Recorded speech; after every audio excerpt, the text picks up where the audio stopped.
Bruce hier, BB2K Airsoft Channel. Schön, dass ihr wieder eingeschaltet habt. Ja, heute schauen wir uns diesen Klassiker hier an. Neu aufgelegt von der Firma VFC.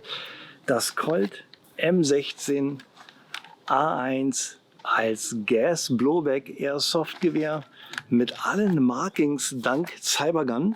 Eigentlich sollte das hier nur ein Auspackvideo werden. Aber da ich so begeistert war von diesem Gewehr, hat sich daraus ein kleines Review entwickelt. Ich würde sagen, ich rede nicht mehr zu lange. Einmal durchgeladen und los geht's.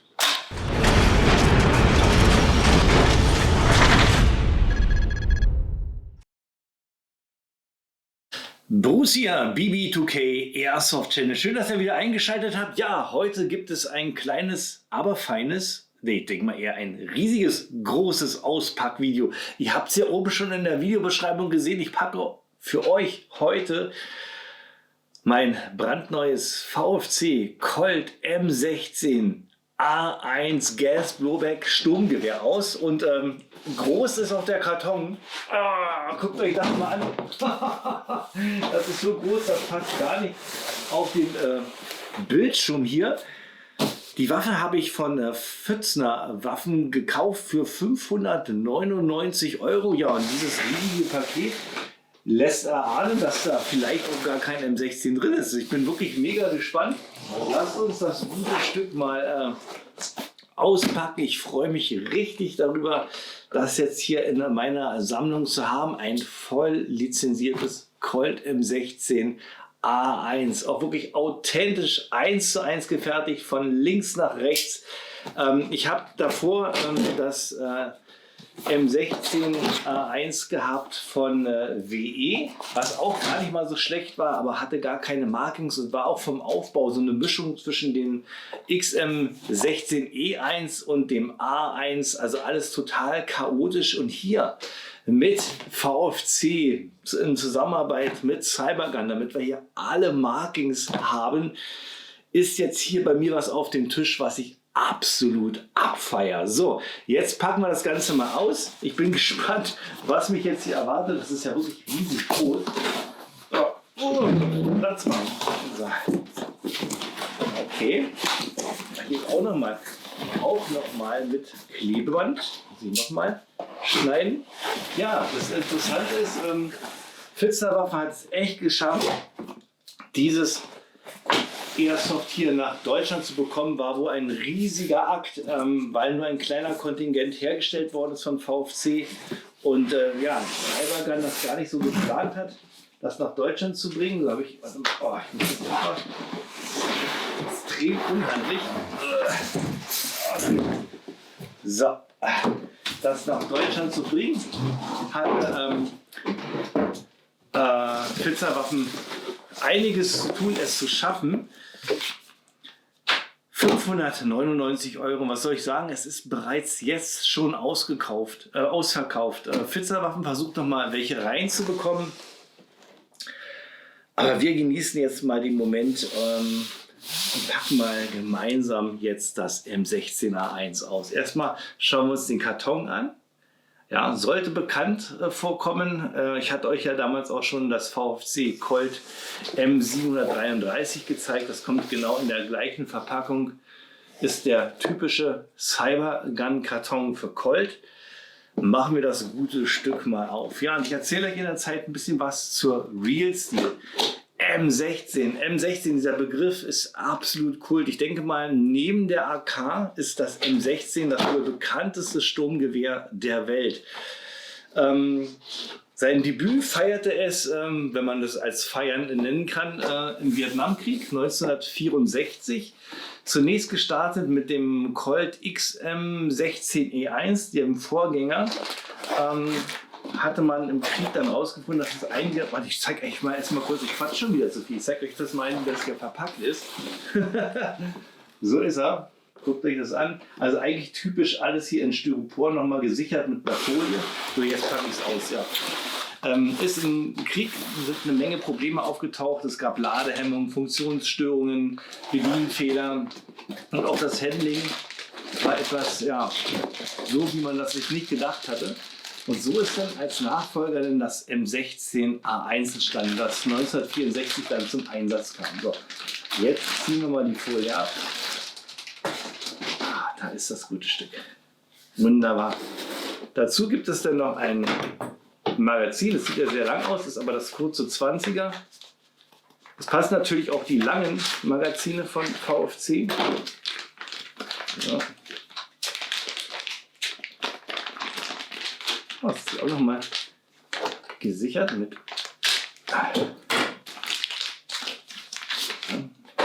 Ja, das kurze Magazin.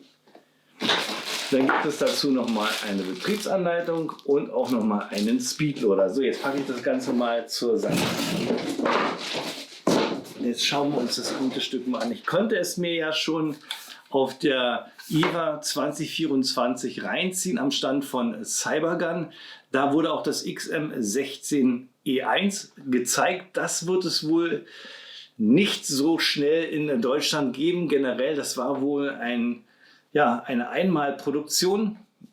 Schade eigentlich, weil das XM16E1 hätte ich eigentlich auch ganz gerne in meine Sammlung, weil das ja wirklich der Start von dieser Ära der Baureihe war. So, jetzt ziehen wir uns das mal etwas genauer rein.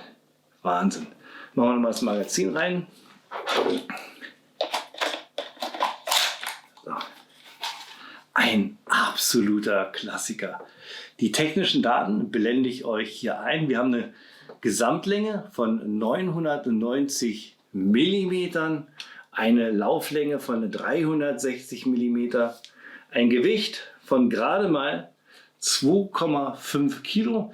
Das ist ungefähr 1 Kilo leichter als das Original. Das Original hat ein Gewicht von 3,6 Kilo.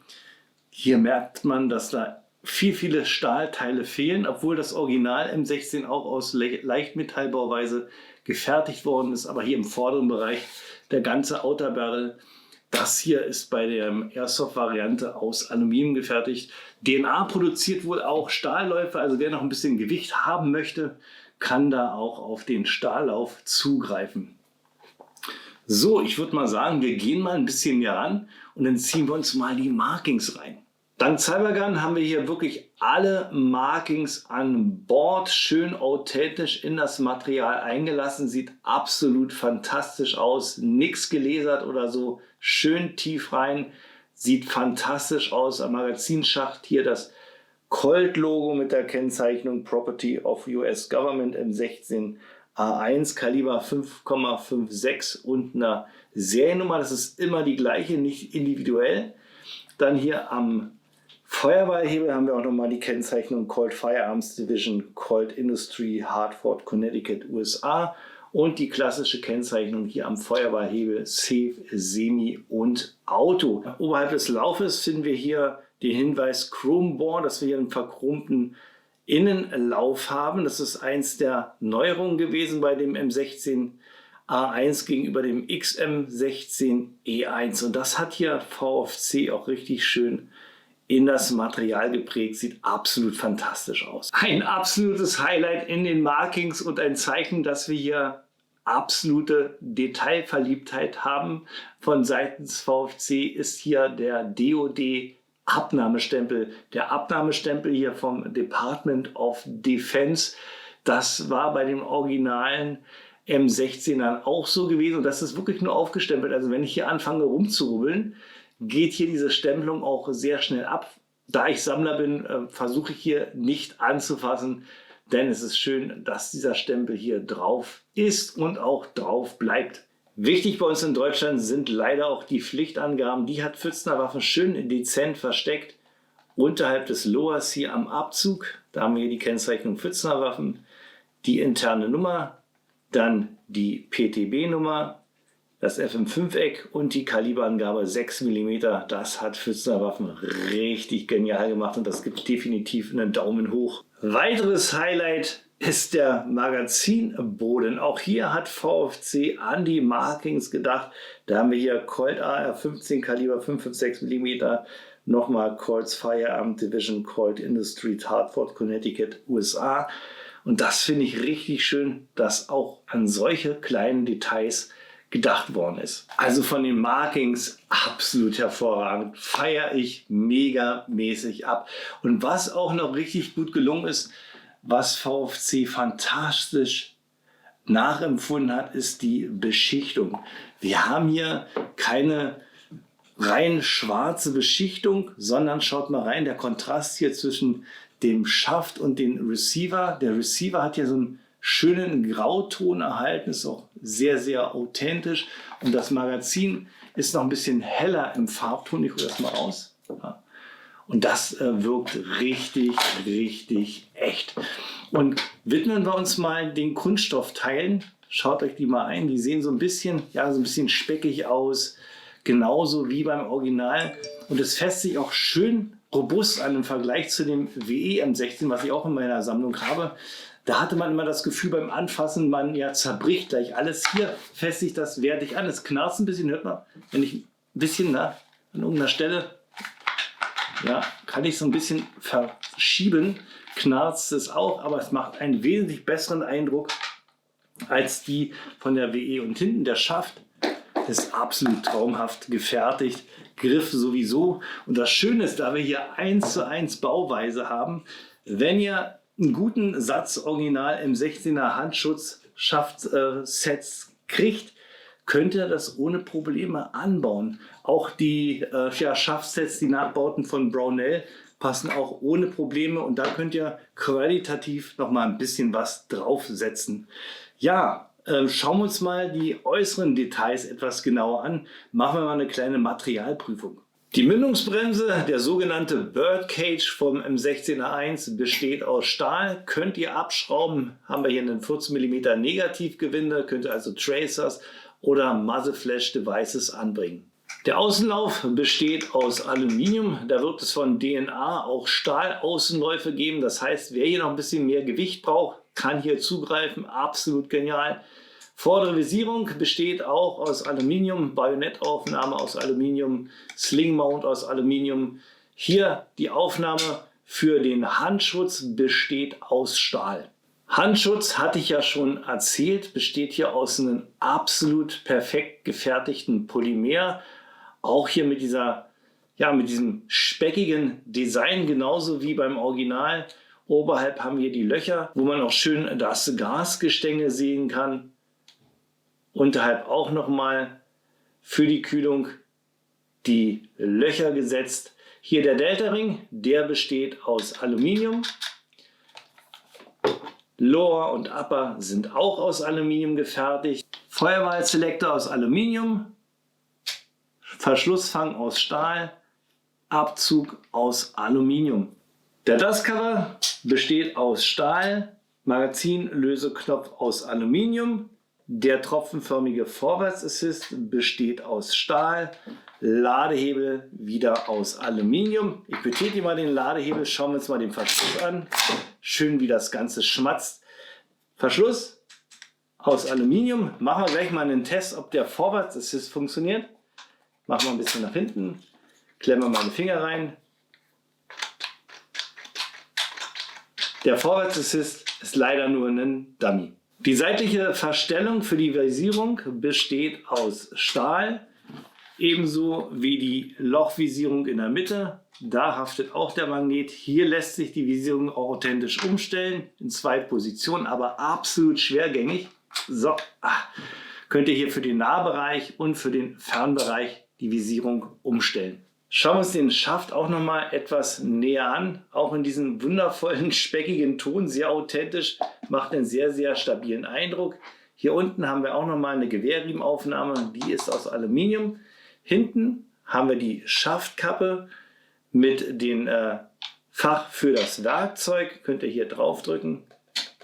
So, und dann könnt ihr hier euer Werkzeug unterbringen. Das ist auch eins der Merkmale hier vom M16A1. Das XM16E1 hatte hier einfach nur eine Gummischaftkappe. Bevor ich jetzt hier meinen ersten Schuss mit dem M16 mal mache, schauen wir uns noch mal das Magazin etwas genauer an und auch noch ein paar Worte zu dem System. Wir haben hier das VFC V3 System für die AR15 Modelle. Das heißt, intern wurde nochmal alles überarbeitet, um ja eine bessere Haltbarkeit zu erzeugen und auch eine bessere Gaseffizienz. Denn diese V3 Systeme haben eine massiv geniale Gaseffizienz. Das werde ich euch dann zeigen, wenn wir in das eigentliche Review gehen. Ja, schauen wir uns das Magazin auch nochmal an. Das hat auch eine Besonderheit. Man erkennt die V3 Magazine hier an diesem orangenen Bauelement. Hier habt ihr auch die Möglichkeit, das Magazin umzuschalten auf den Dry Fire Modus. Hier das mal runterdrücke, könnt ihr sehen, dann geht hier auch der Follower runter für die BBs. Und ja, um den Dry-Fire-Modus zu aktivieren, müsst ihr nur dieses Bauteil hier einmal nach unten drücken und den Hebel in die linke Position. Wenn ich jetzt loslasse, bleibt das Bauelement unten. Der Follower geht auch ganz nach unten. Und so wird halt simuliert, dass noch BBs im System sind. Und dann könnt ihr so lange schießen, bis das Gas alles. Wenn ihr das wieder raus haben wollt, dann einfach kurz ein Stückchen runterdrücken, Hebel wieder auf die andere Seite. So, und wenn ich dann das loslasse, seht ihr, ist der Follower hier wieder zu sehen. Also, Magazin habe ich in der Hand. Ich würde sagen, jetzt ist es soweit. Jetzt machen wir mal den ersten Schusstest. Ich fülle mal ein bisschen Gas ein. Ja, wir haben jetzt hier nur ein 20-Schuss-Magazin, auch authentisch. Bin mega gespannt, was wir jetzt hier für ein Kick and Feel haben. Von dem WE M16, ja, da haben wir, ist es ziemlich laut und scheppernd. Ich bin gespannt, wie das jetzt hier beim VFC-Modell ist. 1, 2, 3, 4, 5 sind 20 Schuss. Ich werde öfters immer gefragt, was ich denn hier für einen Speedloader habe. Das ist hier der GAK Speedloader. Absolut fantastisch für GBW-Systeme. Hier kann man richtig schnell die Magazine nachladen. Viel, viel besser als hier mit diesem, ja, mit diesem Speedloader, wo man da so ranpopeln muss. Hier braucht ihr eigentlich nur aufsetzen, einmal durchziehen und schon sind die 20 Schuss geladen. So, Schutzbrille auf. Jetzt geht's los. Mein erster Versuch mit den M16 A1 von VFC. Sicherung raus. Oh, richtig, richtig heftig.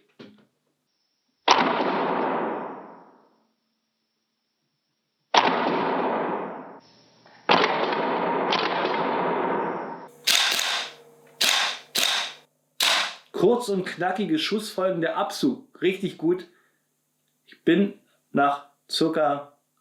2 bis 3 mm am Druckpunkt, Resetpunkt, sofort hörbar, auch ungefähr 1 mm.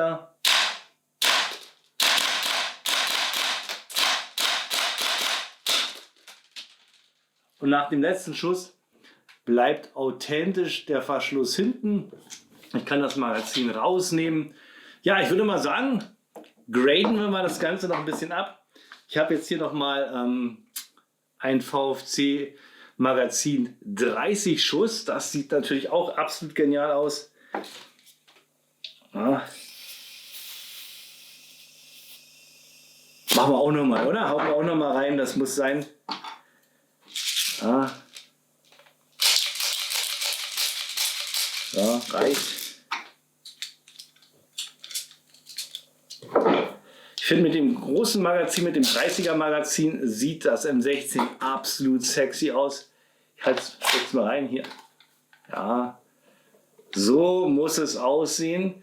Ich habe von G&P noch einen alten M203 Granatlauncher mit Colt Markings. Ich werde auf jeden Fall das hier vorne noch anbringen. Dann habe ich mein Traummodell fertig, Scarface-mäßig. So, dann schießen wir mal noch eine Runde. Wie gesagt, wir haben jetzt hier den Verschlussfang. Wenn ich jetzt hier drauf drücke, fährt der Verschluss wieder nach vorne. Bibi ist zugeführt und jetzt schießen wir mal nochmal.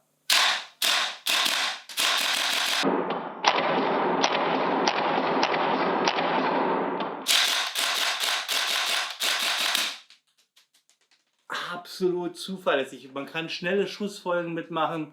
Ihr seht, Kaum Gas strömt hier raus. Wir haben eine absolut perfekte Abdichtung, eine Gaseffizienz vom Feinsten. Also ich feiere hier dieses Modell absolut ab. Kommen wir zum Thema Hop-Up-Justierung. Könnt ihr natürlich hier beim M16A1 von VFC auch machen.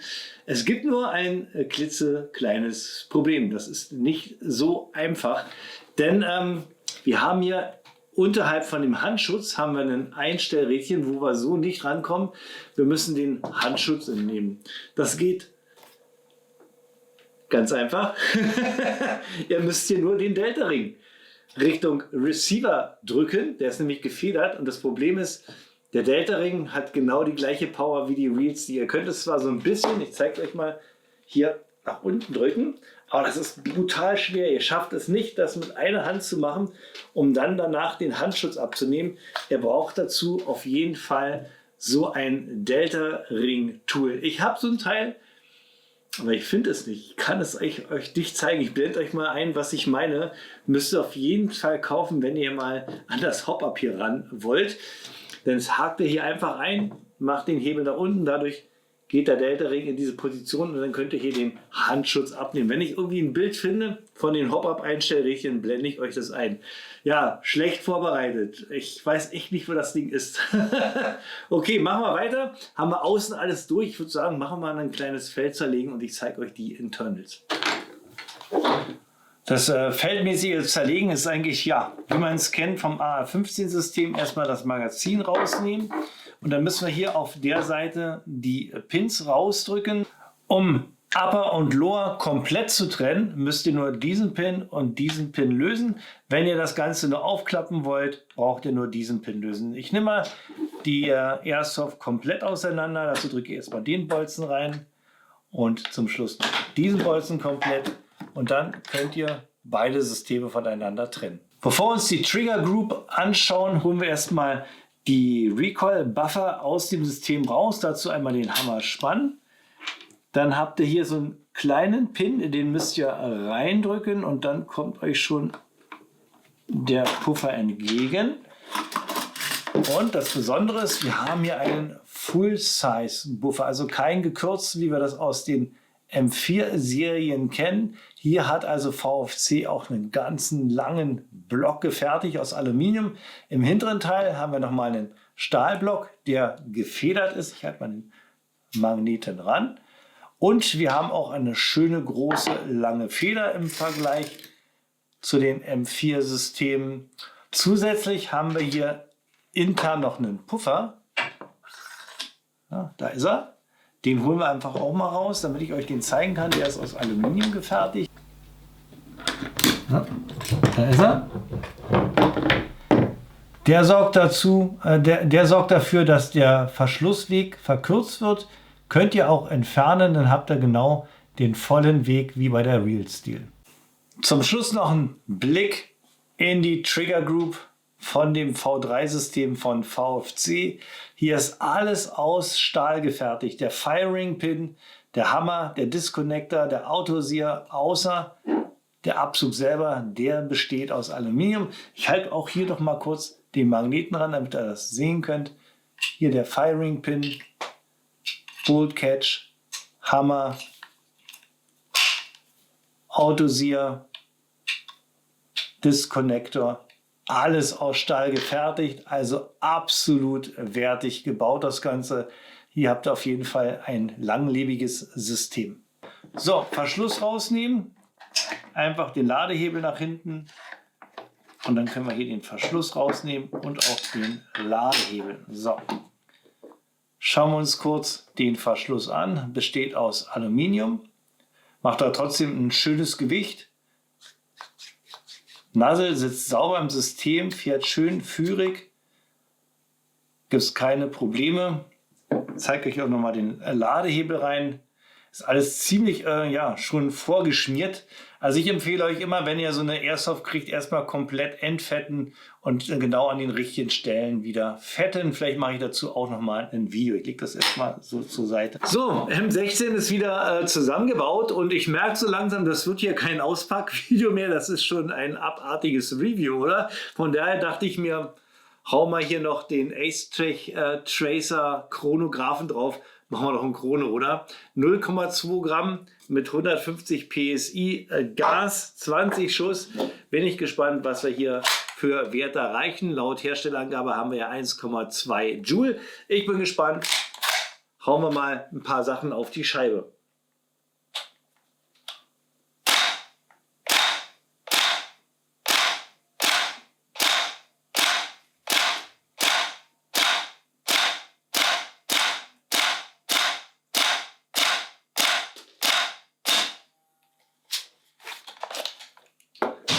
Ja, kommen wir jetzt auch noch zum Schusstest. Dann haben wir dieses Review fast schon komplett.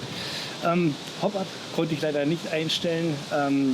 Von daher probiere ich jetzt, wie das Teil hier out of the box schießt. Ich habe 0,3 Gramm. Wir haben 22 Grad. Es ist ganz schön windig. Dennoch bin ich gespannt, was jetzt das VFC M16A1 so auf 30 Meter reißt.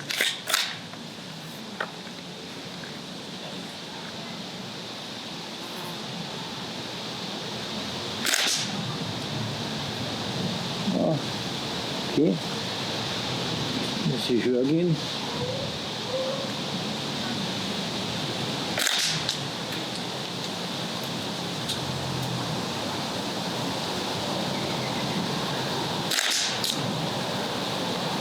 So.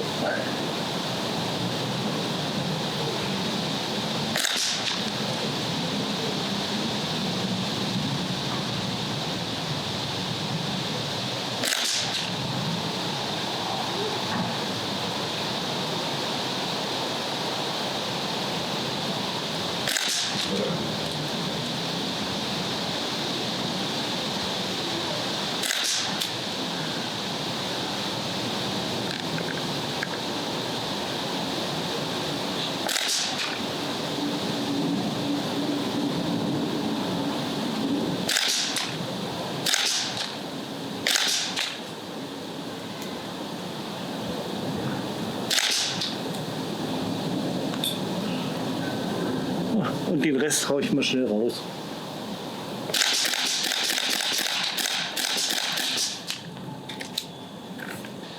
So, dann schauen wir uns das mal etwas genauer an. Ich habe 20 Schuss auf die Scheibe abgefeuert. 19 sind dann auch angekommen. Den ersten Schuss habe ich versemmelt und musste dann auch ein bisschen nachkorrigieren, um überhaupt einen Treffer zu erzielen, weil ich halt nicht die Möglichkeit hatte, vorher damit zu schießen und das Hop-Up einzustellen. Des Weiteren muss so ein Hop-Up-Gummi auch erstmal richtig eingeschossen werden, damit es auch ordentlich funktioniert. Von daher habe ich jetzt erstmal schon mal alles falsch gemacht, was man falsch machen kann. Bei so einem Review einfach mal auspacken und auf 30 Meter sein Glück versuchen. Dennoch bin ich total zufrieden. Wie gesagt, 19 Schuss sind in die Zielscheibe eingeschlagen, habe einen Group Size von 56,2 und ich denke mal, wenn das erstmal hier eingeschossen ist, wird es definitiv besser sein. Ich denke mal, ich werde dann auch noch mal ein kleines Video machen, wie ich schieße auf 30 Meter mit eingeschossenen Hop-Up-Gummi und vor allem justierten Hop-Up. So, da bin ich wieder. Also ich glaube, das habe ich schon lange nicht mehr gemacht, dass aus einem Auspackvideo hier ein Review entstanden ist. Ich hoffe, das ist in Ordnung für euch, dass ich das gemacht habe. Aber das ist auch ein Zeichen, dass ich mega begeistert bin hier von dem VFC M16A1. Von daher, was gehört zu einem Review noch dazu? Pro und Kontras. Und auch meine persönliche Kaufempfehlung. Ja, Pros, wir haben hier einen 1:1 Nachbau von VFC, von dem Colt M16A1 in einer absolut fantastischen Verarbeitungsqualität. Hier wackelt und knarzt nichts, außer der Handschutz hat leichtes Spiel, aber wesentlich besser als WE. Aber da kann man halt, wie gesagt, nachrüsten, wenn man sich ein Handschaftsset von Brownell zum Beispiel zulegt. Auch haben wir nicht das Originalgewicht von ca. 3,6 Kilo, sondern nur 2,5 Kilo. Könnt ihr aber auch nachrüsten, indem ihr euch einen Stahl-Outer Barrel noch dazu holt. Es gibt noch mal ordentlich Gewicht hinzu, aber wie gesagt, ist nicht so dramatisch. Ansonsten fantastisch. Dank Cybergun haben wir hier alle Markings an Bord, also das Colt-Pferdchen und die Logos überall. Wir haben sogar den DOD-Stempel hier am Magazinkasten finde ich auch absolut fantastisch. Und dass wir hier einen Chromlauf haben, auch dieses Logo wurde nachempfunden von VFC und das feiere ich total ab. Wir haben hier verbaut das V3-System, was absolut zuverlässig ist und auch eine gute Gaseffizienz hat. Gaseffizienztest habe ich jetzt nicht gemacht in dem Review, aber glaubt mir, ihr könnt hier mehrere Magazine rausschießen mit einer Gasladung ohne Probleme. Schussleistung, da würde ich mich jetzt mal ein bisschen neutral halten, weil wie gesagt, das Ding ist gerade ausgepackt. Hop-Up-Gummi noch nicht eingeschossen, Hop-Up konnte ich nicht einstellen. Dennoch habe ich auf 30 Meter treffen können, von 20 Schuss sind 19 ins Ziel gerattert. Das Teil hat definitiv Potenzial. Jetzt hier bei den Pro und Kontras mache ich das mal als Neutralpunkt. Ja. Dann Preis-Leistungs-Verhältnis, muss ich auch sagen, überraschend, finde ich absolut fantastisch. 599 € für ein voll lizenziertes Gas-Blowback-Gewehr von VFC.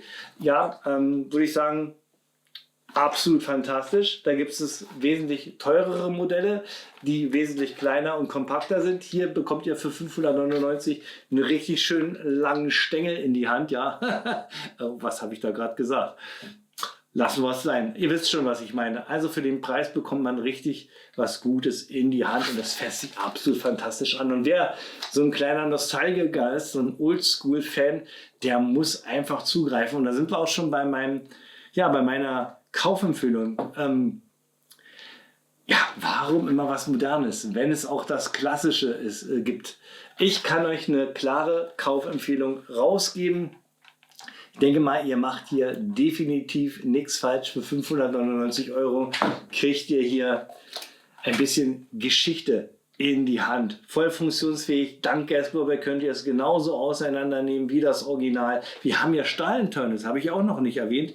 Von daher gibt es von mir eine absolute Kaufempfehlung. So, jetzt bin ich gespannt, was ihr so zu sagen habt. Schreibt mal unten in die Kommentare zum einen, was haltet ihr davon, dass aus diesem Auspackvideo jetzt ein Review geworden ist. Ja, verrückt, oder? Ansonsten hat jemand schon das Colt M16A1 von VFC, kann auch noch ein bisschen Langzeiterfahrung mal reinschreiben, nicht so wie ich hier so kurz ausgepackt und gleich abgefilmt. Wäre sehr interessant, ich denke mal auch für diejenigen, die vielleicht noch ein bisschen zögern, sich das Ding hier zu kaufen.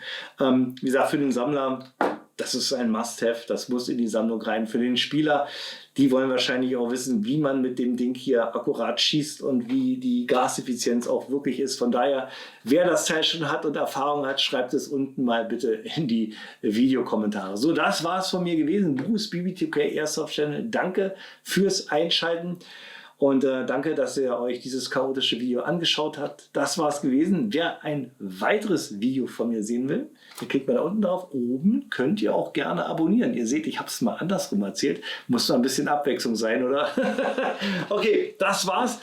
Großen herzlichen Dank nochmal an Pfitzner Waffen, an den Björn, der hier diesen Klassiker ins Land gebracht hat. Herzlichen Dank. Es ist ja immer schwierig, Lizenzprodukte ins Land zu kriegen. Und Björn, ich denke mal, du hast nicht nur mir einen großen Gefallen getan, sondern auch andere. Schaut mal bei ihm im Shop vorbei. Das Teil wird bestimmt bald wieder gelistet sein. Wenn ihr zuschlagen wollt, dann schlagt zu. Colt M16 A1. Absoluter Kult. So, jetzt setze ich nochmal meine Schutzbrille auf und dann machen wir nochmal ein bisschen Dry-Fire, oder? Macht's gut, euer Bruce. Bis zum nächsten Video.